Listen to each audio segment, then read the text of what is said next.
সরকারি চাকরিতে ৮০% মেধা এবং ২০% কোটা রাখার প্রস্তাব করবে সরকার। রোববার আপিল বিভাগের শুনানিতে এই প্রস্তাব করা হবে বলে জানান আওয়ামী লীগ সাধারণ সম্পাদক।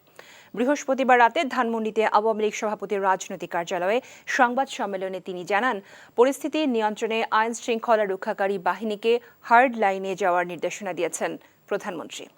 আরও জানাচ্ছেন মুকসিমুল আহসান। সংবাদ সম্মেলনে আওয়ামী লীগ সাধারণ সম্পাদক বলেন, বৃহস্পতিবার সারাদিন হত্যা, অগ্নিকাণ্ড এবং নৈরাজ্য হয়েছে ঢাকাসহ সারা দেশে। আর এক্ষেত্রে বিএনপি জামাত শিক্ষার্থীদের আন্দোলনে অনুপ্রবেশ করে তাদের আবেগকে পুঁজি করে সহিংসতা চালায় বলেও অভিযোগ করেন তিনি। আমরা হার্ড লাইনে যেতে চাই, কিন্তু পরিস্থিতি নিয়ন্ত্রণের বাইরে যাচ্ছে এরকম একটা আশঙ্কা থেকে আমরা কঠোর আন্দোলনে কঠোরভাবে পরিস্থিতি মোকাবেলার জন্য আমরা হার্ড লাইনে যাওয়ার সিদ্ধান্ত নিয়েছি। প্রধানমন্ত্রী শেখ হাসিনা নির্দেশনা শত উস্কানির মুখেও, অগ্নি সন্ত্রাসের মুখেও আমরা এ যাবৎ ধৈর্য ধারণ করেছিলাম। সীমা ছাড়িয়ে গেছে, আর বাড়াবাড়ি করতে দেয়া যায় না। কোটা সংস্কার আন্দোলনের শুরু থেকেই সরকার সহিংসতার পরিচয় দিয়েছে মন্তব্য করে ওবায়দুল কাদের বলেন, আন্দোলনরত শিক্ষার্থীদের পক্ষে আদালতে যৌক্তিক প্রস্তাব তুলে ধরবে সরকার। আগামী রোববার আপিল বিভাগের যে শুনানি রয়েছে, সরকারের পক্ষ থেকে আমরা শিক্ষার্থীদের দাবির সাথে সঙ্গতি রেখে 80% মেধা কোটা সংরক্ষণের ব্যাপারে ঐকমত্য পোষণ। এ সময় আওয়ামী লীগ সাধারণ সম্পাদক বলেন, আইন শৃঙ্খলা রক্ষাকারী বাহিনীর পাশাপাশি সারা দেশে দলীয় নেতাকর্মীদের আন্দোলনের নামে সহিংসতা মোকাবেলায় প্রতিরোধ গড়ে তোলার নির্দেশ দিয়েছেন আওয়ামী লীগ সভাপতি শেখ হাসিনা। Muksimul Ahsan, NTV news, Dhaka. এখন জন্ম সনদ দিয়ে খোলো বিকাশ স্টুডেন্ট অ্যাকাউন্ট। নিজের বিকাশ নিজে কর। সংস্কার ও শিক্ষার্থীদের উপর হামলার প্রতিবাদে কমপ্লিট শাটডাউনের দ্বিতীয় দিনে রাজধানীর সকাল ছিল শুনশান নিরাপত্তা। সকালে শাহবাগ, টিএসসি, কারওয়ান বাজার ও বেশ কয়েকটি জায়গায় স্বল্প সংখ্যক যানবাহন চলাচল করতে দেখা গেছে। ঢাকা বিশ্ববিদ্যালয়ের প্রবেশ মুখে দেখা গেছে আইন শৃঙ্খলা বাহিনীর সতর্ক অবস্থান। রাজধানীর বিভিন্ন গুরুত্বপূর্ণ পয়েন্টে মোতায়েন রয়েছে বিজিবি ও পুলিশ। রাজধানী সায়েদাবাদ, গাবতলী থেকে দূরপাল্লার যানবাহন চলাচল বন্ধ রয়েছে। লঞ্চ, ট্রেন চলাচলও ব্যাহত হচ্ছে। বৃহস্পতিবার বিকেল থেকে বন্ধ রয়েছে মেট্রো রেল চলাচল।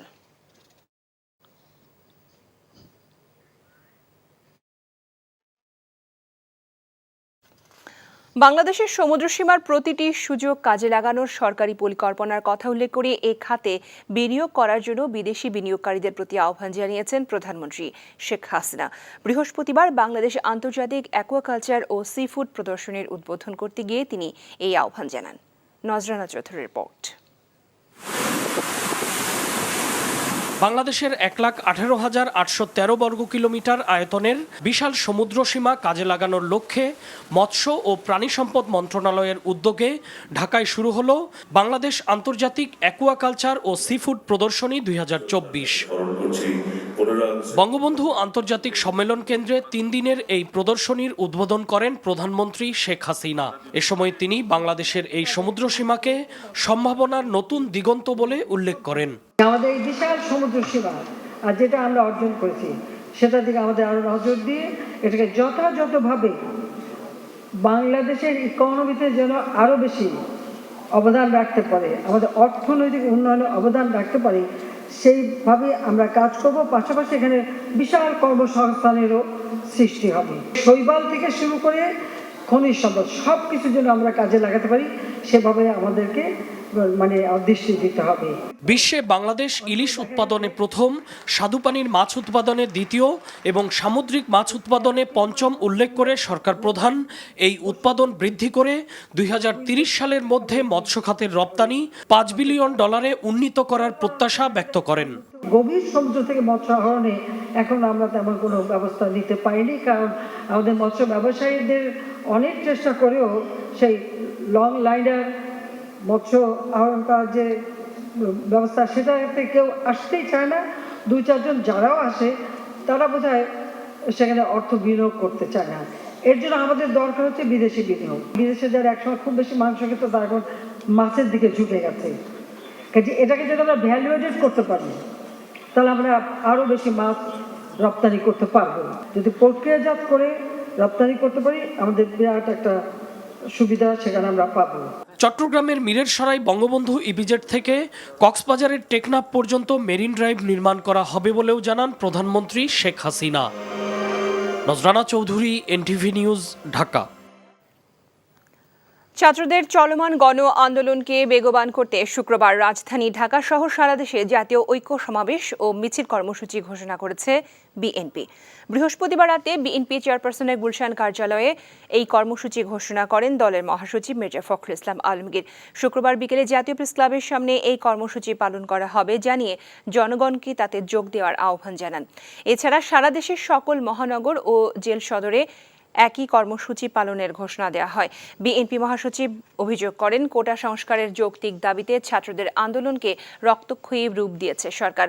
ছাত্র জনতাকে খুন করে সরকার এখন আর আলোচনার পথ রাখেনি জানিয়ে অবিলম্বে সরকারের পদত্যাগ দাবি করেন তিনি।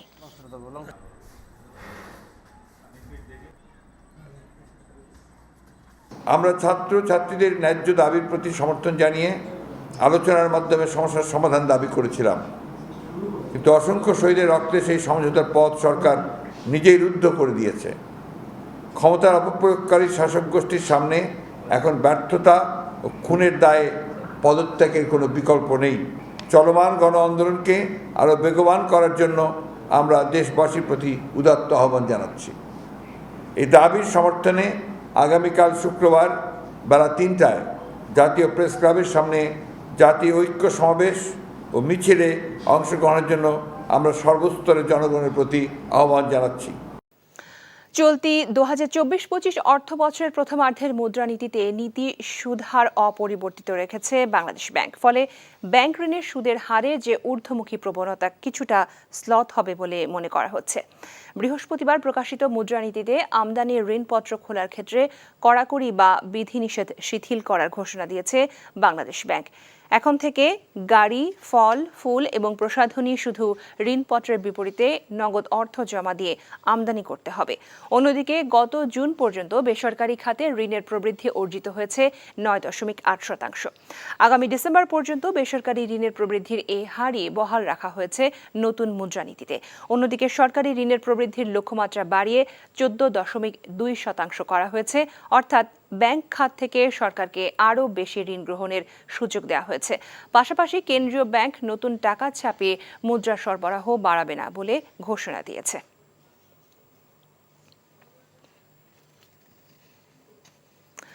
বাংলাদেশে দ্রুত শান্তি ও স্থিতিশীলতা ফিরে আসবে বলে বিশ্বাস করেন ঢাকায় নিযুক্ত চীনের রাষ্ট্রদূত ইয়াও when.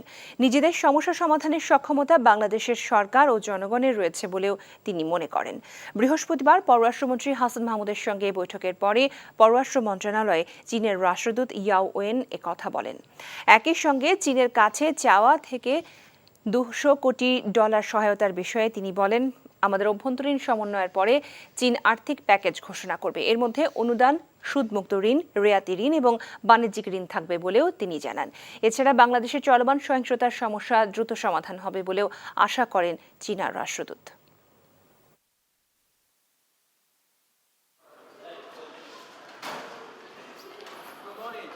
Definitely, it's unfortunate, the violence, even lost a lot of life. But our position is clear. We believe the government, the people of Bangladesh, you have capacity, wisdom to solve your own problem. It is also important, the peace, stability is so important for China. We now is right time for China to have more cooperation, more investment in Bangladesh. We wish to see the stability. We wish to see Bangladesh will move forward. রাজধানীতে আজ পাল্টাপাল্টি সমাবেশ করবে আওয়ামী লীগ ও BNP. দুপুরে বঙ্গবন্ধু এভিনিউতে সমাবেশে ডাক দিয়েছে আওয়ামী লীগ। বিকেল ৩টায় সমাবেশে বক্তব্য রাখবেন আওয়ামী লীগ সাধারণ সম্পাদক ওবায়দুল কাদের। অন্যদিকে জাতীয় প্রেসক্লাবের সামনে সমসাময়িক নানা ইস্যুতে ঐক্য সমাবেশ ও বিক্ষোভ মিছিলের কর্মসূচি দিয়েছে বিএনপি। দুপুরে এই সমাবেশে বক্তব্য রাখবেন বিএনপির মহাসচিব মির্জা ফখরুল ইসলাম আলমগীর। অন্যদিকে বাদ জুমা বায়তুল মোকাররম এলাকায় বিক্ষোভ সমাবেশের ডাক দিয়েছে হেফাজতে ইসলাম। এখন জন্ম সনদ দিয়ে খোলো বিকাশ স্টুডেন্ট অ্যাকাউন্ট। নিজের বিকাশ নিজে কর। দর্শক, রাজধানীর সায়েন্স ল্যাব এলাকায় আছেন সহকর্মী হাসানুল শাওন, টেলিফোনে যোগ দিচ্ছেন তিনি। শাওন, রাজধানীর আজকের চিত্র আপনি কেমন দেখছেন? রাজধানীর এই সায়েন্স ল্যাব নিউ মার্কেট এলাকায় সকাল থেকে আছি আমরা। তো এই এলাকাগুলোতে কিন্তু পরিস্থিতি একদমই স্বাভাবিক আমরা দেখছি। এখানে সকাল থেকে আন্দোলনকারীদের কোনো উপস্থিতি আমরা দেখিনি, বরং যান চলাচলও এই এলাকাগুলোতে স্বাভাবিক আছে। আর নিউ মার্কেট এলাকায় ব্যবসায়ীরা কিছুটা দ্বিধাগ্রস্ত। আজ ছুটির দিন, সেই হিসেবে তারা আসলে দোকান খুলবেন কি খুলবেন না কিছুটা আতঙ্কের মধ্যে আছেন। আর যারা বের হয়েছেন জরুরি প্রয়োজনে, এমন কিছু মানুষের সাথে আমরা কথা বলেছি, তারা সবাই একটু এক ধরনের আতঙ্কের মধ্যে আছেন এবং তারা যাদের খুব জরুরি প্রয়োজন তারাই বের হচ্ছেন। তবে যান চলাচল এই নিউ মার্কেট সায়েন্স ল্যাব এই এলাকাগুলোতে ঠিক আছে। তো এর বাইরে আসলে new market, Azimpur, science lab মোড় এই এলাকাগুলোতে আমরা আইন শৃঙ্খলা রক্ষাকারী বাহিনীর তেমন তৎপরতাও লক্ষ্য করিনি। তবে নীলক্ষেত সংলগ্ন ঢাকা বিশ্ববিদ্যালয়ের যে মুক্তি ও গণতন্ত্র তোরণ যে গেটটি, সেখানে এবারে অলিম্পিক প্রসঙ্গ। সেরা ৮-এ জায়গা করে নিতে পারলে কাঙ্ক্ষিত পদকও জেতা সম্ভব বলে মনে করেন আসন্ন প্যারিস অলিম্পিকে ১০ মিটার এয়ার রাইফেলে বাংলাদেশের প্রতিনিধিত্ব করতে যাওয়া অ্যাথলেট রবিউল ইসলাম। শখের বশে খেলতে শুরু করা রবিউল এখন স্বপ্ন দেখছেন দেশের হয়ে পদক পাওয়ার। নিলয় মজুমদারের রিপোর্ট। পারফরমেন্সই সরাসরি সুযোগ ছিল অলিম্পিকে অংশ নেওয়ার। তবে ইন্দোনেশিয়ায় মাত্র 0.3 পয়েন্টের জন্য হতাশায় পড়তে হয় তাকে। তবে সেই হতাশা কাটিয়ে এবার অলিম্পিকে ওয়াইল্ড কার্ডে অংশ নিচ্ছেন রবিউল। প্রথমবারের মতো বিশ্বমঞ্চে অংশ নিয়ে এই অ্যাথলেটের লক্ষ্য ইভেন্টের ফাইনাল রাউন্ডে জায়গা করে নেওয়া। এক্সাইটেড অনেক। মেইন টার্গেট যেটা স্বপ্ন, আমার সেই স্বপ্নটা ফিল আপ করা। আমার আশা আমি বেস্ট রেটে যাব, তো এই জন্য হার্ড প্র্যাকটিস করতেছে, এখন বাকিটা আল্লাহর উপরে। পাবনার রাইফেল ক্লাবে হাতে খড়ি রবিউলের। সেখান থেকে 2010 সালে অংশ নেন বিগেস্পি ট্রায়ালে। 2011 সাল থেকে বিগেস্পিতে অনুশীলন করে আসা রবিউল অলিম্পিককে সামনে রেখে বদলেছেন রুটিন। অন্য সময়ের তুলনায় বেড়েছে অনুশীলনের ঘণ্টা। ভাগ্য সহায় থাকলে সাফল্য অর্জন করা সম্ভব বলে মনে করেন তিনি। এই অল্প সময় বলতে আমি তো অলিম্পিকে প্রিপারেশন নিচ্ছিলাম অনেক আগে থেকে, তো মাঝখানে একটু ব্রেক হয়। তো তারপরে যখন আমার ওয়াইল্ড কার্ডে নাম আসে, আমি ফার্স্ট ব্রেক হয় আমার তখন যখন আমি কোটা প্লেসটা মিস করি, 0.3 জন্য আমি কোটা মিস করি। তো যখন আমার ওয়াইল্ড কার্ডের নাম আসে তারপর থেকে আবার নতুন করে প্রিপারেশন নেওয়া শুরু করছি। প্র্যাকটিস শিডিউল বাড়ায় দেওয়া হয়েছে, এভরিথিং আমার বাড়ায় দেওয়া হয়েছে। তো যে ল্যাকিংসটা ছিল ওটা কাভার আপ করার ট্রাই করতেছে। অলিম্পিকের মতো বড় মঞ্চে প্রত্যাশাও কাজ করে বাড়তি চাপ হিসেবে। তবে প্যারিসের চাপ নয়, উপভোগ করতে চান রবিউল। লক্ষ্য বাংলাদেশের পতাকা বিশ্বমঞ্চে উঁচিয়ে ধরা। Niloy Majumdar, NTV news, Dhaka. বিএনপির সিনিয়র যুগ্ম মহাসচিব রিজভী আহমেদকে গ্রেফতার করেছে পুলিশ। দুপুরে জাতীয় প্রেসক্লাবের সামনে থেকে গ্রেফতার করা হয় তাকে। জাতীয় প্রেসক্লাবের সামনে পূর্ব ঘোষিত ঐক্য সমাবেশের কর্মসূচি ছিল বিএনপির।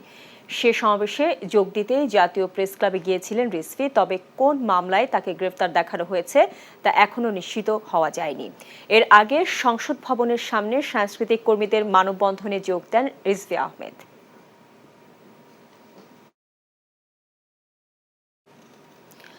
আন্দোলন এখন কোটা বিরোধীদের হাতে নেই। ৭১-এর পরাজিত শক্তিরা ধ্বংসলীলা চালাচ্ছে জানিয়ে আওয়ামী লীগের সাধারণ সম্পাদক ওবায়দুল কাদের বলেছেন, তাদের পরাজিত করেই ঘরে ফেরা হবে। বিকেলে রাজধানীর বঙ্গবন্ধু এভিনিউয়ে চলমান সহিংসতায় নিহতদের স্মরণে গায়েবানা জানাজা শেষে বিক্ষোভ সমাবেশে এসব বলেন তিনি। এই আন্দোলন কোটা বিরোধীদের হাতে নেই, আন্দোলন চলে গেছে জামাত, শিবির, ছাত্র দল, যুব দল এই অপশক্তির কাছে বিজয়ী হয়ে আমরা ঘরে ফিরতে চাই। আসেন, কেউ চ্যালেঞ্জ করুন, আসুন। এখন কথা বলাই দিচ্ছি, গণভবনের প্রধানমন্ত্রী কথা বলতে চান। Police have arrested BNP Senior Joint Secretary General Ruhul Kabir Rizvi. The BNP leader has been arrested from National Press Club area at noon. The opposition party on Thursday called solidarity rally in front of National Press Club today. Rizvi went there to join the planned rally. However, it's not sure in which case he was arrested.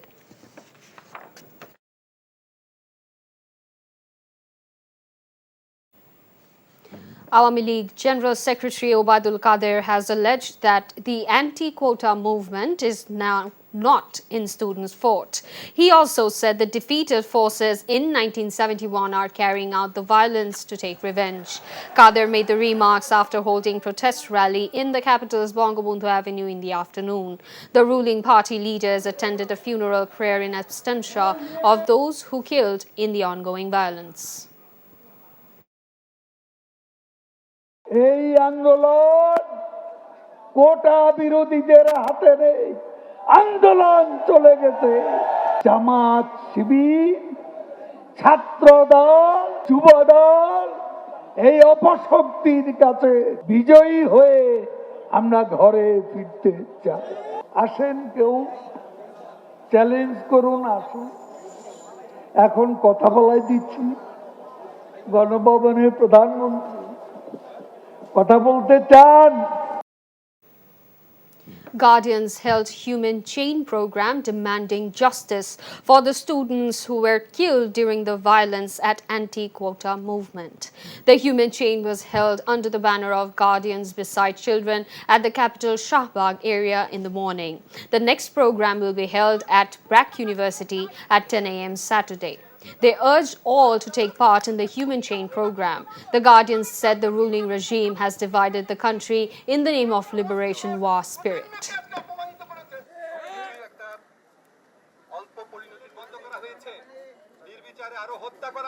আপনি স্বজন হারানোর বেদনা বুঝেন ঠিকই, শুধু নিজেরটা বুঝেন আর কারোটা বুঝেন না।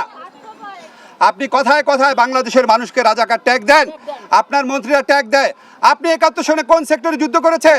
আগামীকাল ব্র্যাক বিশ্ববিদ্যালয়ের সামনে সকাল 10টা থেকে একইভাবে সকাল 12টা পর্যন্ত সারা দেশের অভিভাবক সমাজ যে যেখান থেকে পারি আমরা একত্রিত হব। আন্দোলন এখন আর কোটা বিরোধীদের হাতে নেই। ৭১-এর পরাজিত শক্তিরা ধ্বংসলীলা চালাচ্ছে জানিয়ে আওয়ামী লীগের সাধারণ সম্পাদক ওবায়দুল কাদের বলেছেন, তাদের পরাজিত করেই ঘরে ফেরা হবে। বিকেলে রাজধানী বঙ্গবন্ধু এভিনিউয়ে চলমান সহিংসতায় নিহতদের স্মরণে গায়েবানা জানাজা শেষে বিক্ষোভ সমাবেশে এসব কথা বলেন তিনি।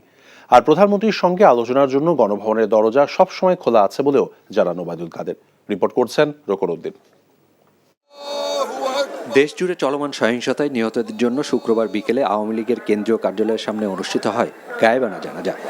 অংশ নেন দলের কেন্দ্রীয় নেতৃবৃন্দ সহ নেতাকর্মীরা। এরপর অনুষ্ঠিত হয় সন্ত্রাস বিরোধী সমাবেশ। এ সময় দলের সাধারণ সম্পাদক বলেন, শিক্ষার্থীদের দাবি অনুযায়ী সরকারি চাকুরিতে মেধায় ৮০% নিয়োগের বিষয়টি সরকার মেনে নেয়। আন্দোলনে আর তারা নেই, আছে সরকার বিরোধীরা। এই আন্দোলন কোটা বিরোধীদের হাতে নেই, আন্দোলন চলে গেছে জামাত, শিবির, ছাত্র দল, যুব দল এই অপশক্তির কাছে। এরা এখন এদের পুরনো পরাজয়ের প্রতিশোধ নিতে চায়। ঐক্যবদ্ধ প্রতিরোধ গড়ে তুলুন, বিজয়ী হয়ে আমরা ঘরে ফিরতে চাই। শিক্ষার্থীদের সাথে আলোচনার জন্য গণভবনের দরজা যে কোনো সময় খোলা বলেও জানান ওবায়দুল কাদের। আসেন, কেউ চ্যালেঞ্জ করুন, আসুন। এখন কথা বলাই দিচ্ছি, গণভবনের প্রধানমন্ত্রী কথা বলতে চান। কেন এ গুজব ছড়াচ্ছেন? শেখ হাসিনা নাকি বিদেশ চলে গেছে, শেখ হাসিনা নাকি পালিয়ে গেছে। শেখ হাসিনা কোনদিনও পালিয়ে যাবেন না। পালিয়ে গেছে আপনাদের নেতা মুসলেকা দিয়ে লন্ডনে দেয়ালে পিঠ থেকে যাওয়ায় এখন আইন শৃঙ্খলা রক্ষাকারী বাহিনীকে প্রধানমন্ত্রী কঠোর হবার নির্দেশনা দিয়েছেন বলেও জানান ওবায়দুল কাদের। সারা বাংলা রোকনউদ্দিন, এনটিভি নিউজ, ঢাকা। সরকারের পদত্যাগ দাবি করে বিএনপির মহাসচিব মির্জা ফখরুল ইসলাম আলমগীর বলেছেন, সরকার পদত্যাগ না করা পর্যন্ত বিএনপির আন্দোলন চলবে। দাবি মানার বদলে পাখির মতো গুলি করে ছাত্রদের হত্যা করা হচ্ছে বলে অভিযোগ করে শিক্ষার্থীদের চলমান আন্দোলনে তাদের সমর্থন অব্যাহত থাকবে বলেও জানান তিনি। দেশবাসী তাদের সন্তানদের বিরুদ্ধে হিংস্র সরকারের বর্বরতা এবং রক্তপাত দেখতে চায় না। তারা চলমান নির্মমতা ও অনিশ্চয়তার অবসানের লক্ষ্যে খুনি সরকারের পদত্যাগ চায়। আমাদের দল এবং আমাদের সঙ্গে যুগপৎ যারা আন্দোলন করছেন তারা সবাই মিলে আমরা এই আমাদের যে বিক্ষোভ, আমাদের যে আপনার যেটা আমরা প্রদর্শন করছি এবং যেভাবে অংশগ্রহণ করছি আপনার ছাত্রদের আপনার কর্মসূচিগুলোর সঙ্গে, এটা আমাদের অব্যাহত থাকবে এবং যতক্ষণ পর্যন্ত না তাদের এই দাবি গ্রহণযোগ্য হবে এবং এই সরকার পদত্যাগ না করবে, আমাদের এই আন্দোলন চলতেই থাকবে। এখন জন্ম সনদ দিয়ে খোলো বিকাশ স্টুডেন্ট অ্যাকাউন্ট। নিজের বিকাশ নিজে কর। অনির্দিষ্টকালের জন্য মেট্রো রেল বন্ধ ঘোষণা করেছে Dhaka mass transit company limited DMTCL. এদিকে দেশ জুড়ে ইন্টারনেট সেবা বন্ধ থাকায় ব্যাহত হচ্ছে আন্তর্জাতিক ফ্লাইট চলাচল। বিকেলে এক বিজ্ঞপ্তিতে ডিএমটিসিএল এর পক্ষ থেকে জানানো হয়েছে, অনিবার্য কারণবশত অনির্দিষ্টকালের জন্য মেট্রো চলাচল বন্ধ থাকবে। এদিকে দেশ জুড়ে ইন্টারনেট সেবা বন্ধ থাকায় ব্যাহত হচ্ছে আন্তর্জাতিক ফ্লাইট চলাচল। ঢাকা থেকে আন্তর্জাতিক ফ্লাইট চলাচল বাতিল করেছে এমিরেটস এবং ক্যাথে প্যাসিফিক সহ কয়েকটি এয়ারলাইন্স কোম্পানি। ইন্টারনেট সেবা চালুর বিষয়ে বিটিআরসির পক্ষ থেকে জানানো হয়, আন্দোলনকারীদের অগ্নিসংযোগে বেশ কয়েকটি কেবল ক্ষতিগ্রস্ত হওয়ায় সেবাটি চালু করতে সময় লাগছে। তবে শনিবারের মধ্যে সেবাটি স্বাভাবিক করার বিষয়ে ইতিবাচক বার্তা দিয়েছে এই সংস্থাটি। এছাড়া দেশের বিভিন্ন এলাকায় টেলিভিশন কেবল নেটওয়ার্ক সংযোগ বিচ্ছিন্ন হওয়ার অভিযোগ পাওয়া গেছে।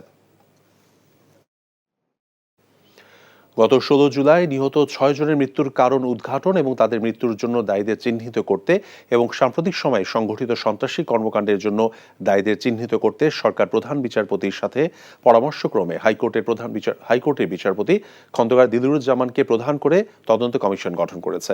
শুক্রবার বিকেলে বিচারপতি খন্দকার দিলুরুজ্জামানের পক্ষে সুপ্রিম কোর্টের গণসংযোগ কর্মকর্তা মোহাম্মদ শফিকুল ইসলাম এই তথ্য জানিয়েছেন। তিনি আরও জানান, কমিশনের প্রধান সচিবিক সহায়তাকারী মন্ত্রিপরিষদ বিভাগের সমন্বয় এবং সংস্কার ইউনিটের সাথে 21 জুলাই আলোচনায় বসবেন। দ্রুত সময়ের মধ্যে ঘটনাস্থল পরিদর্শন করে সবার বক্তব্য শুনে 30 কার্যদিবসের মধ্যে তদন্ত শেষ করার আশাবাদ ব্যক্ত করেছেন কমিশন প্রধান। এখন জন্ম সনদ দিয়ে খোলো বিকাশ স্টুডেন্ট অ্যাকাউন্ট।